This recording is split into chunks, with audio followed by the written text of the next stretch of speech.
what really excites somebody to join a company? Why do they stay at the company? And every person you talk to has a different story. And so it's hard to just generalize. Don't conduct your analysis in isolation because data is so incredibly powerful. Not defending just the tribe, but defending the organization. Those creative people that you really want to keep empowered, keep excited, keep motivated, keep thinking. A good experience pays dividends down the line. Stereotypes tend to break down in proximity. Welcome to We're Only Human, a podcast about human resources, business, technology, and the workplace. My name is Ben Eubanks, your host, and I'm so glad you're here.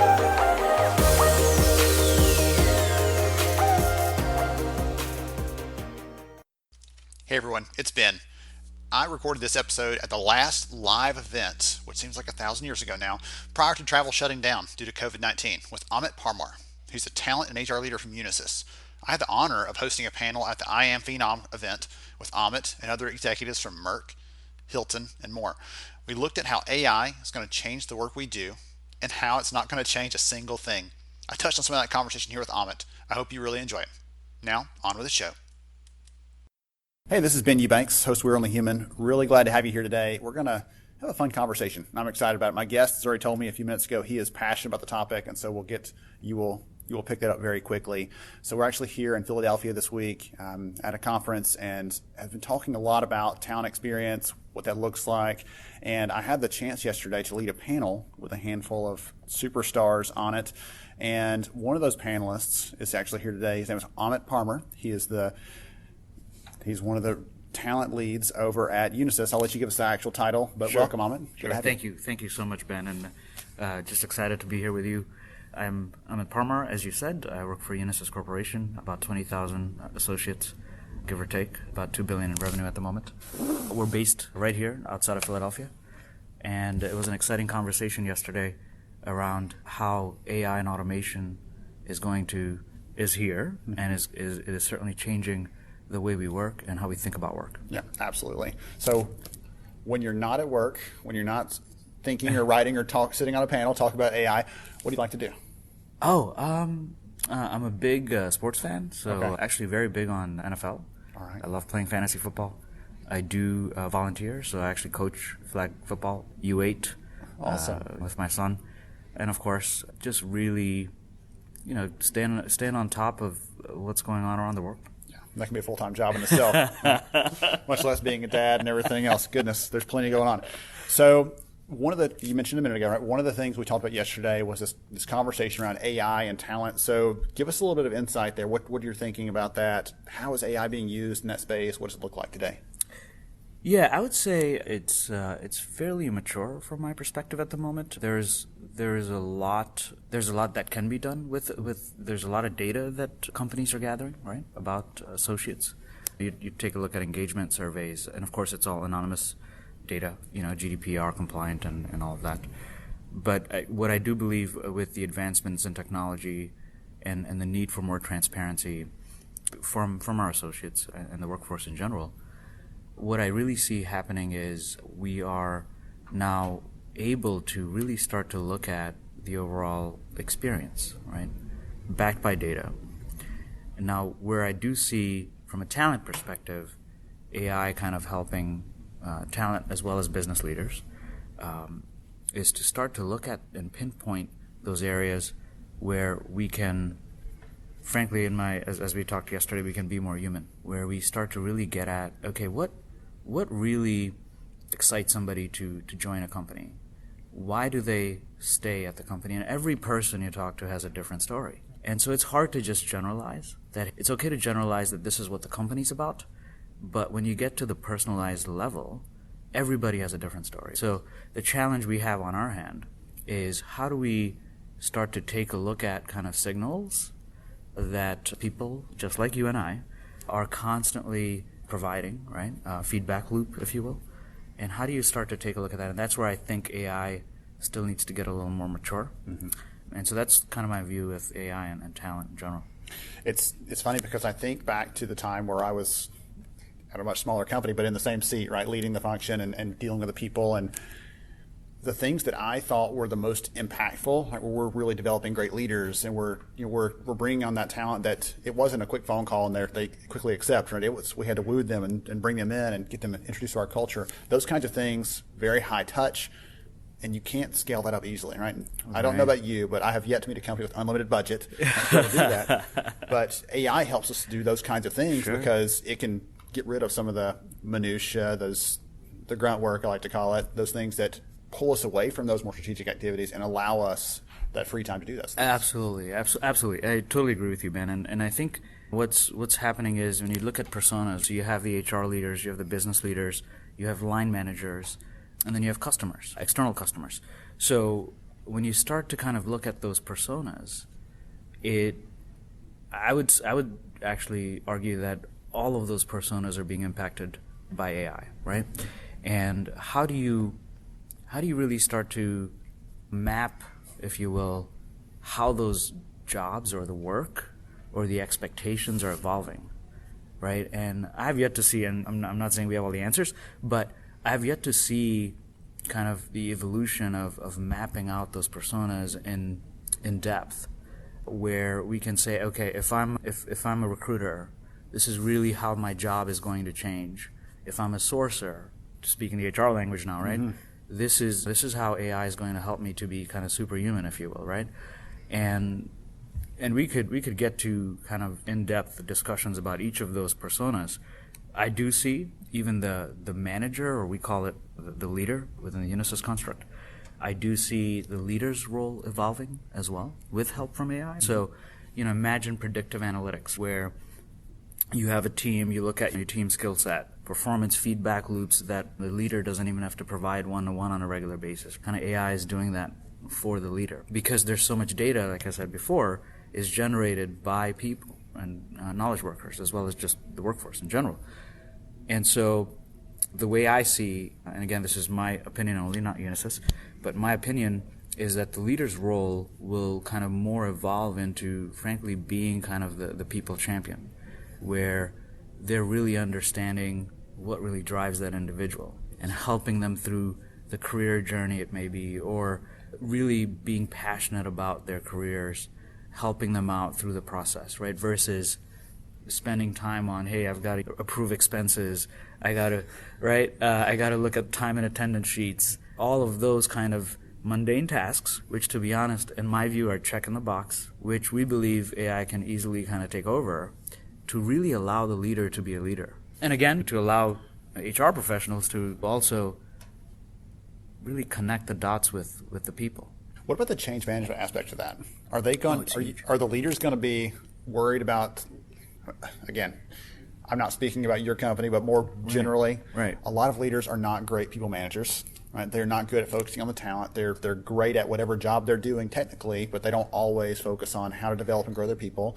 And so at the same time, are they going to be somewhat worried about, well, I don't want that algorithm or that bot, that machine making that decision on how to manage my people or giving me recommendations? Do you think there's going to be some change management aspect to that? Absolutely, yeah. And that's I would say that's no more change than what leaders have gone through, or even just we have gone through in the past with other digital revolutions, right? Or other industrial revolutions. One thing I love about people in general is we're adaptable. If I think about how we got here, right? I think a lot of these things we actually did to ourselves, meaning the processes that we have kind of, built over time. It happens in large companies, small companies. It happens everywhere. People make decisions on processes without really kind of that scaffolding kind of view around what the future looks like. So in my mind, we have kind of done some of this to ourselves in terms of the tactical aspects of the job of the leader. We could actually do away with some of that, not even AI. Let's just say,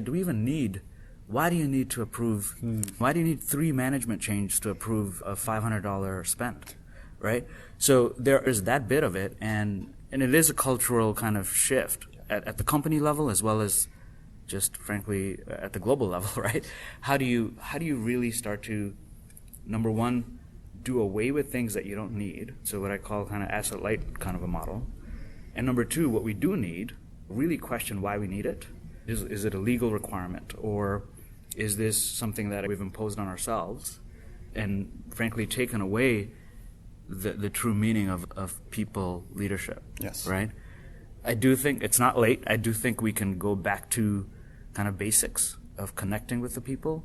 The change management absolutely is a key element around how we kind of redefine the role of a leader as well as the role of the HR function. I'm going to tell you a quick story before I ask you another question, because I think you might appreciate this based on that last comment about, do we even need to do these things anymore? The first HR job I ever had was as glamorous as probably everybody's first HR job, right? I was pushing paperwork and filing and all the other fun stuff. And after I'd been with that company for a few years, I found another role somewhere else, and I let them know. And so we all sat down as a team of 6 or 8 HR people to talk about what's going to happen to the stuff that Ben was doing when Ben leaves. And ultimately, the decision, as painful as it was for me to sit there for an hour and watch this debate, they're like, we really don't need to do that stuff anymore. I'm like, on one hand, I'm like, okay, good, they're not going to be in a hard spot. On the other, I'm like, I've done this for 2 years now, and no one even needed it done. I could have done other things that mattered more to the company and serve people in a different kind of way. So that's as you're talking about, like, we might need to evolve what jobs look like. There are still those kinds of things happening every day where we're like, that really doesn't add any value at all. We've just done it that way for a long time. We're going to keep doing it until something shocks the system enough to make us change what we're doing. Absolutely, and you got to look at every kind of piece of work, and it's hard work, right? To really start to map out actual work. You have job descriptions, you have leveling, you have all of that. You have kind of structures in place that serve a purpose. But at the same time, in the age of digital transformation, you really have to start to look at what is that work, and really start to map out, like, how is AI, digitalization, automation, how is that going to really change the very nature of that job? And in a very simplistic way, companies tend to overcomplicate just because, and it's the nature of how big they are, or frankly, like some of the baggage that they carry historically. So you really have to start thinking differently as HR and talent and business leaders. There's a gentleman, I cannot remember his name, but he's written a book like in praise of bureaucracy, like the things that being organized has led us to be able to do. But on the flip side, he's like, too much leads to these kind of things here where you're like, that's just dragging down the process. There's 6 approvals to get someone a T-shirt for a new employee, like those kind of things. That's right. Just don't add any value, and people end up hating the process, even though it's just. That's right. We'll be right back to We're Only Human in just a moment. In the middle of the coronavirus shutdown, I had the honor of hosting HR Summer School for several thousand professionals in the HR space. The feedback was incredible. Comments like, "This changed my life. My career will never be the same. And I finally see HR the way it should be." We covered topics like inclusive performance management, how to leave a legacy in HR, resilience, organizational trauma, and more. If you missed it and want to get the replay, and 20 HRCI and SHRM credits, yes, that's 20, we have the replay available. Getting 20 credits at a conference will cost you thousands of dollars in registration fees, travel, and time. You can register for HR Summer School Replay at a fraction of that cost at humanresourcesacademy.org. If you use the promo code ONLYHUMAN at checkout, you get 20% off for being a podcast listener. That's humanresourcesacademy.org and promo code ONLYHUMAN for 20% off. Now, back to the show.